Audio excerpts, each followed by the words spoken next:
নিজেদের শত ব্যস্ততা সামলে হাসপাতালে রোগীদের চিকিৎসা সেবা দিয়ে থাকেন চিকিৎসকরা। কিন্তু এমন কি কখনো শুনেছেন যে চিকিৎসা করাতে এসে ডাক্তার রোগী রীতিমতো লড়াই শুরু করে দিয়েছেন? বিষয়টি অমূলক বলে মনে হলেও এমন অদ্ভুত ঘটনাই এবার ঘটেছে এক হাসপাতালে, আর সেই ভিডিও এবার ভাইরাল হয়েছে সামাজিক মাধ্যমগুলোতে। জানা গেছে এই ঘটনাটি ঘটেছে ভারতের হিমাচল প্রদেশের অন্যতম প্রধান স্বাস্থ্যসেবা প্রতিষ্ঠান ইন্দিরা গান্ধী মেডিকেল কলেজে। ভাইরাল হওয়া সেই ভিডিওতে দেখা গেছে হাসপাতালের বেডে শুয়ে থাকা অবস্থাতেই চিকিৎসককে একের পর এক লাথি মারছেন ওই রোগী। অন্যদিকে রোগীর অসুস্থতাকে উপেক্ষা করেই চিকিৎসকও তাকে এলোপাতাড়ি মারধর করতে থাকেন। মুহূর্তের মধ্যেই পুরো ওয়ার্ডে ছড়িয়ে পড়ে উত্তেজনা।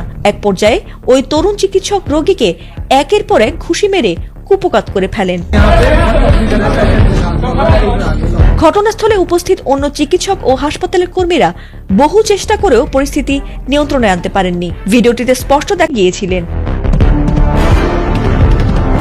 তার অভিযোগ অনুযায়ী পরীক্ষার পর অর্জুন পাওয়ারের শ্বাসকষ্ট শুরু হলে তিনি সুস্থ হওয়ার আশায় অন্য একটি ওয়ার্ডের বিছানায় শুয়ে পড়েন, আর সেখানে কর্তব্যরত এক চিকিৎসকের সঙ্গে তার কথা কাটাকাটি শুরু হয়।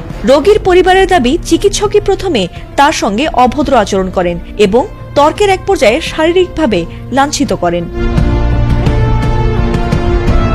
এই ঘটনার ভিডিও সামাজিক মাধ্যমে ছড়িয়ে পড়তে ব্যাপক আলোড়নের সৃষ্টি হয়েছে। অনেকে ঘটনাটিকে হাস্যরস করলেও একই সঙ্গে দেশটির সরকারি হাসপাতালগুলোতে রোগী নিরাপত্তা, চিকিৎসকদের আচরণ এবং দায়িত্ববোধ নিয়েও গুরুতর প্রশ্ন তুলেছেন সাধারণ মানুষ। এদিকে এই ঘটনায় তীব্র ক্ষোভ প্রকাশ করেছেন নেটিজেনরা। তারা ওই চিকিৎসকের বিরুদ্ধে কঠোর ব্যবস্থা নেওয়ার দাবি জানিয়েছেন। পাশাপাশি ভবিষ্যতে এ ধরনের ঘটনা রোধে হাসপাতাল কর্তৃপক্ষের কঠোর পদক্ষেপ কামনা করেছেন নেটিজেনরা।